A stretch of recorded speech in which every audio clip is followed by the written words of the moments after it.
Benoît Perrin, vous êtes directeur de Contribuables Associés. Merci de nous avoir rejoints. Vous imaginez quoi? C'est quoi la solution? Déjà, la première bonne nouvelle, quand même, pour une fois, c'est que j'ai l'impression qu'on a un Premier ministre qui va traiter des sujets qui sont vraiment importants. C'est-à-dire qu'on va parler de la santé, c'est un sujet quand même prioritaire. On voit bien que, pour le coup, la santé s'effondre. On va parler d'éducation. On voit le niveau, malheureusement, des élèves qui décroît. On va parler donc de bureaucratisation. On voit bien que ça pourrit la vie de tous les Français.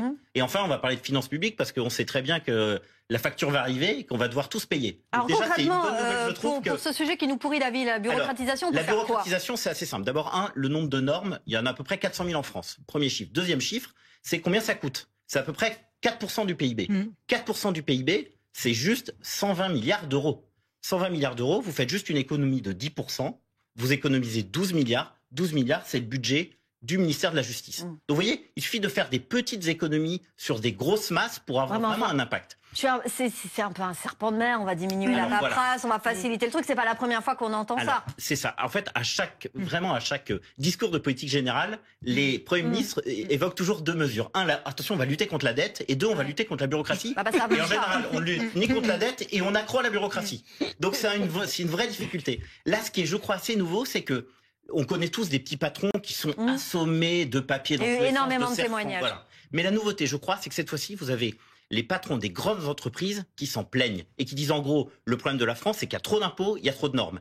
Et la conséquence directe, c'est qu'on risque d'avoir des entreprises qui vont quitter la France. Et là, pour le coup, c'est encore une fois les Français qui vont devoir payer la facture. Donc le sujet de la simplification, c'est clairement pas un détail, c'est un élément qui est fondamental pour justement redresser notre économie. On sait très bien qu'on a besoin d'entreprises, on a besoin d'investisseurs, on a besoin d'entrepreneurs. Et il faut vraiment les mettre en condition, je crois, pour justement qu'ils viennent en France. Les normes, on en a besoin, donc on enlève quoi comme normes? Parce qu'il faut quand même en garder certaines. En fait, ce qui est compliqué dans les normes, si vous voulez, c'est surtout en France, c'est la surtransposition des normes. C'est-à-dire qu'on a beaucoup de normes qui viennent de l'Union européenne, qui sont surtransposées. Donc on enlève les normes européennes. Français. Je dis pas qu'il faut les enlever, juste qu'il faut faire le tri.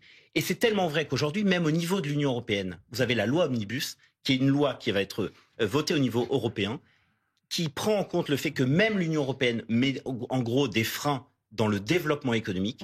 Et je crois que c'est un des avantages de l'arrivée de Donald Trump, c'est qu'on est obligé de se remettre en cause. Et même l'Union européenne se remet en cause, alors qu'en général, elle ne se remet jamais en cause. Et là, aujourd'hui, on est dans une situation où si on ne simplifie pas les choses, eh bien, on va voir notre... Vous avez failli faire exploser Catherine Tricot il y a 2 secondes. C'est vrai. Tenez bon. Donc, je vais reprendre une des citations de François Bayrou. Je reviendrai, Maurice, c'est promis. Et il dit, une des cibles, par exemple, pour la simplification administrative, c'est les personnes en situation de handicap, à qui on réclame un nombre de démarches administratives insupportables. Et il le dit, par exemple, ça, très précisément, on peut faire ça. Ça ferait du bien. Mais ça, et tout le monde serait d'accord. Mais évidemment. Je crois qu'il faut encore une fois se poser la question de est-ce qu'une norme est utile ou pas. C'est aussi simple que ça. Et ce ménage des normes n'est jamais fait. En fait, vous voyez bien la taille des codes. Il y a une vingtaine, je crois qu'il y a 60 codes en France. Vous voyez, ils ont fait x2, x3, x4 en 20 ans. On est quand même en droit de se poser la question, est-ce qu'un jour on peut faire le ménage? C'est-à-dire, est-ce que chaque norme qui est prise est nécessaire. Simplement, ce travail de ménage, d'examen, je veux dire, on fait tout ça dans nos vies respectives. Un chef d'entreprise fait la même chose. On est obligé, plutôt que d'accumuler à longueur de temps des textes, de se poser la question. Parce que objectivement, on parle d'inflation normative. C'est vraiment quelque chose qui est palpable. Tous les ans, vous avez le secrétaire général du gouvernement qui donne le nombre de mots publiés au journal officiel, et vous voyez qu'on a une explosion année après année. Pourquoi? Parce que très souvent, malheureusement, les élus veulent donner, en gros, veulent marquer l'histoire et veulent faire leur loi. Et donc, du coup, continuent en fait à voter des lois qui sont parfois, qui se rajoutent à des lois qui... Maurice, Benoît Perrin, j'ai envie de dire, on va pas y arriver.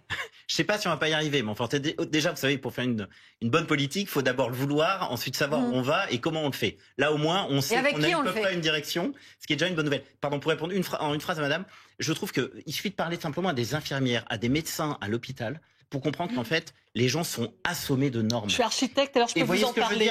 Non, mais excusez-moi, monsieur, je suis dans le bâtiment, je suis architecte, je dirige une entreprise, donc les normes, je connais et je peux vous en parler. Et donc j'en ai ras-le-bol.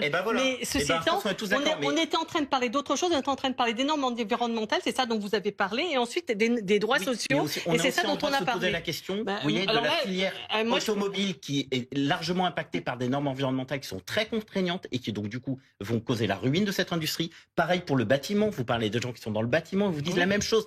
Les normes, y compris environnementales, sont allées tellement loin qu'aujourd'hui, il est très compliqué de construire. Et vous allez la voir, effectivement, pour le coup, ça va se payer par des milliers de chômeurs en plus. La voiture électrique, c'est quand même